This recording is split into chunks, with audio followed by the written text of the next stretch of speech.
Hello friends, இன்னைக்கு காலையில் tiffin என்ன செய்யலாம்னு யோசிச்சுட்டு இருக்கும்போது எனக்கு தோணுன குழம்பு தான் இது தக்காளி குழம்பு. அது எப்படி செய்யலான்னு பார்க்கலாம் வாங்க. அடுப்பை பற்றி வடசட்டி வச்சுக்கலாம். ஒரு 2 ஸ்பூன் ஆயில் ஊற்றிக்கலாம். ஆயில் கொஞ்சம் சூடானோடனே நம்ம கடுகு போட்டுக்கலாம்.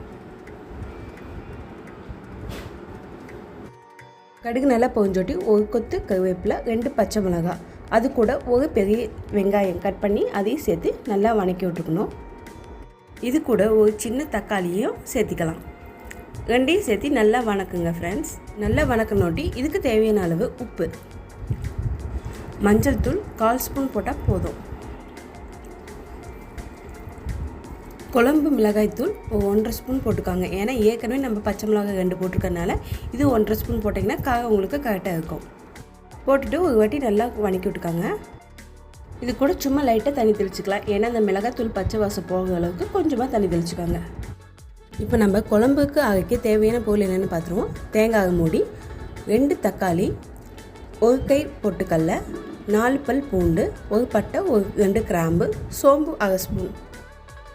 இப்போ இதை ஃபைன் பேஸ்ட்டாக அரைச்சி நல்லா வச்சுக்கலாம்.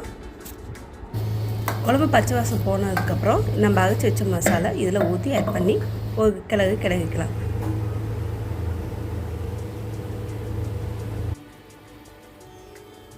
குழம்பு நல்லா கொதிச்சிட்ருக்கு. இப்போ நாம் கொத்தமல்லி தழை தூவி குழம்பை இறக்கி வச்சிடலாம்.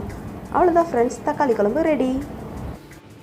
ஓகே ஃப்ரெண்ட்ஸ், இன்றைக்கி மார்னிங் பிரேக்ஃபாஸ்ட் இட்லியும் அதுக்கு சுட தக்காளி குழம்பு ரெடி ஆகிடுச்சு. வாங்க சாப்பிட்லாம். இந்த சேனல் பிடிச்சிருந்தா லைக் பண்ணுங்கள், ஷேர் பண்ணுங்கள், கமெண்ட் பண்ணுங்கள். மறக்காமல் ஜோகித் ஆதித்ய சேனலுக்கு சப்ஸ்கிரைப் பண்ணுங்கள். பாய்.